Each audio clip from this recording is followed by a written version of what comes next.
Desde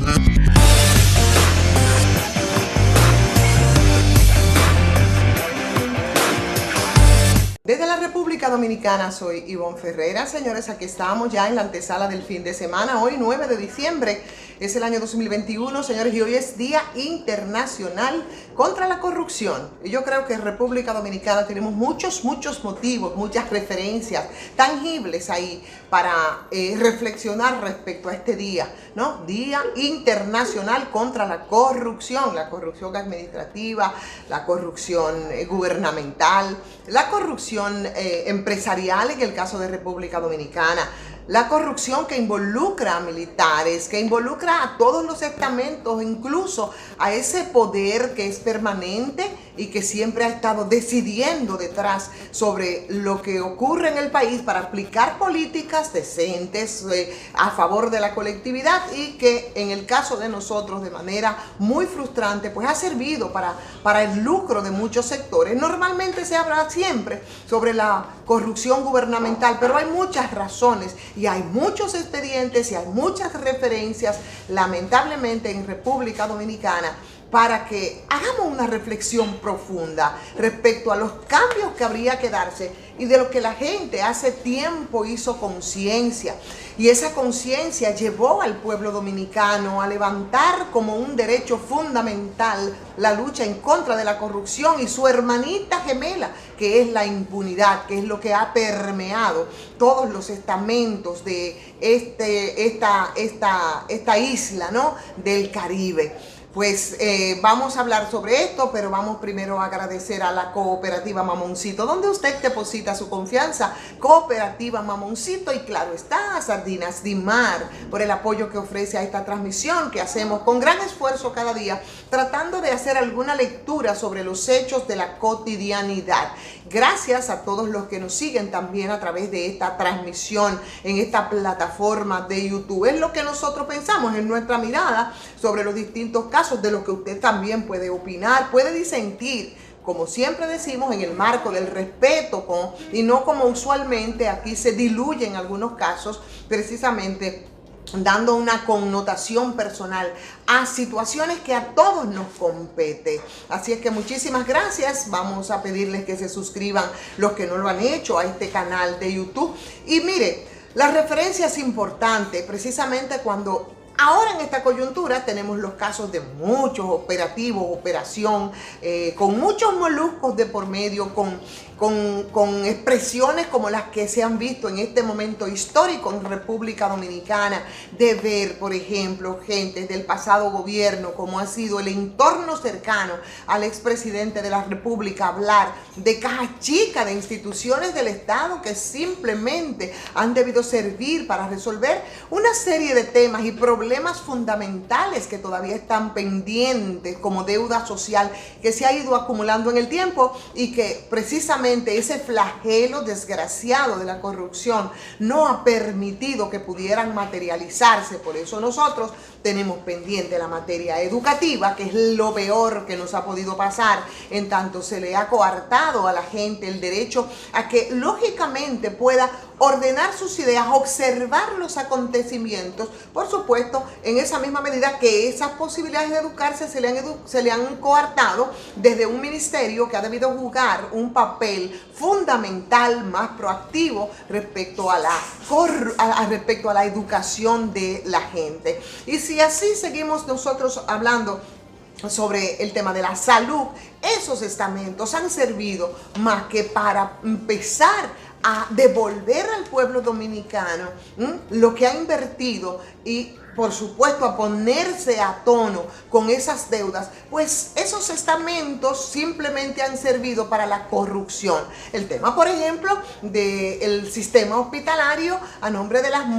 remodelaciones que se han hecho desde hace 20 años, han sido una especie de antros de corrupción. Y si no, preguntemos entonces al expresidente Leonel Fernández, cuando con unas visitas sorpresa que realizaban, yo no sé si ustedes recuerdan, por las noches a los hospitales para según el expresidente, visualizar cuáles eran las condiciones en las que se encontraban, señores, sirvió para que después empecemos a ver expediente y más expedientes sobre evaluaciones de los hospitales públicos. Ahora, bueno, ahora el caso ha sido mucho más emblemático, porque el recorrido en el tiempo tendríamos que hacerlo tomando referencia, por ejemplo, de hace 20 años, sin embargo, pasando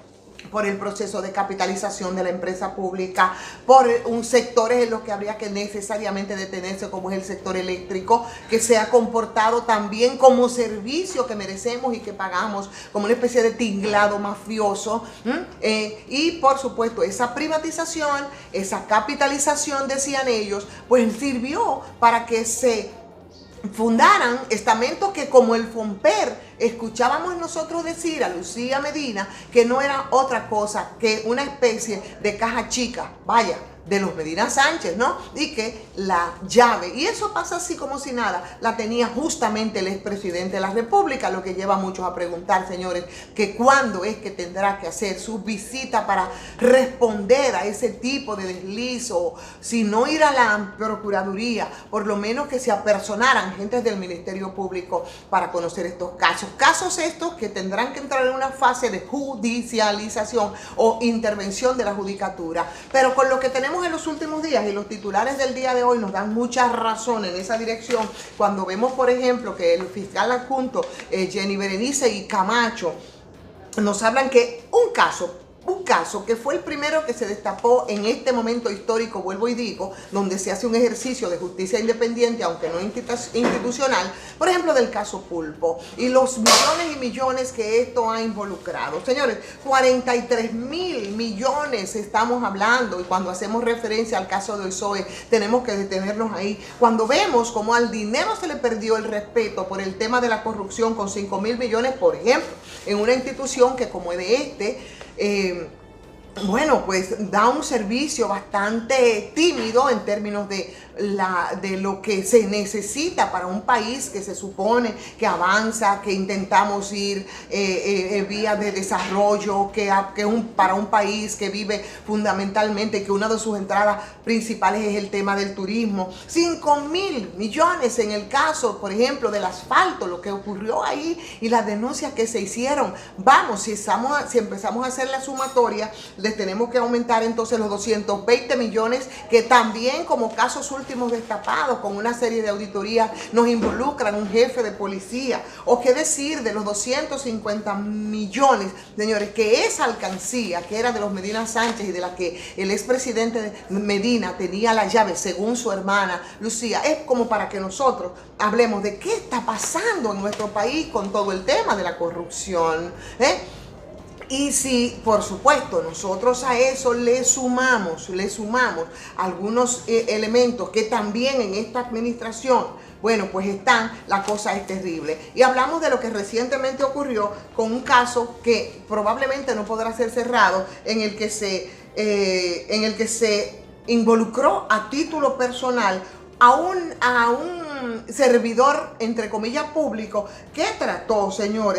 de incautar 20 vehículos asignados a una igual cantidad de generales retirados de la Fuerza Aérea, para la cual se decía que se cumplirían órdenes, que fue identificado en estos días y que hay tantas preguntas por responder que eso es increíble. Pero si nosotros nos remontamos a lo que ocurrió con ese escándalo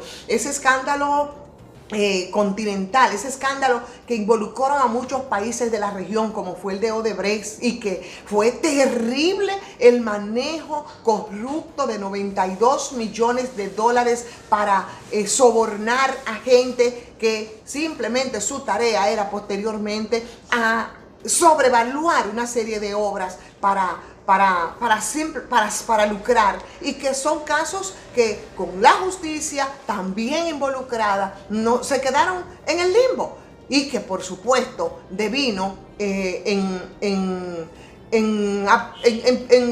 expediente reducido a su mínima expresión, de lo que probablemente nadie irá preso. En un país en donde, por ejemplo, el ex procurador general de la República por corrupción mantiene prisión. En un país donde parte de los expedientes involucran a los organismos fiscalizadores de los recursos del Estado, como es el caso de la Cámara de Cuentas. es como para que nosotros, este país, sea modelo, sea referencia de lo que ha sido la corrupción administrativa, pero también la corrupción empresarial. Y si no, tenemos que recordar tantos casos como es el que nos llega más fresco a la memoria, porque tuvimos la experiencia de haberlo manejado, que fue lo que ocurrió, por ejemplo, con las empresas distribuidoras de energía, que es el caso de Gejaina y Itabo. Yo no me canso de mencionarlo, porque eso te hablaba de una cifra de 18.000 millones que habían sido víctimas del Estado de estafa de sectores empresariales, y por supuesto dentro de los operativos que tenemos ahora, casos en los que se han involucrado también a militares que han estado encartados en casos de corrupción. Tenemos el Coral 5G, gente vinculadas al poder. Y qué decir también de la corrupción que ha devenido por el tema del narcotráfico, en el que ha servido el poder político de plataforma para que esto pueda ocurrir y se puedan pasear en esta media isla, en este peñasco insular, digo yo,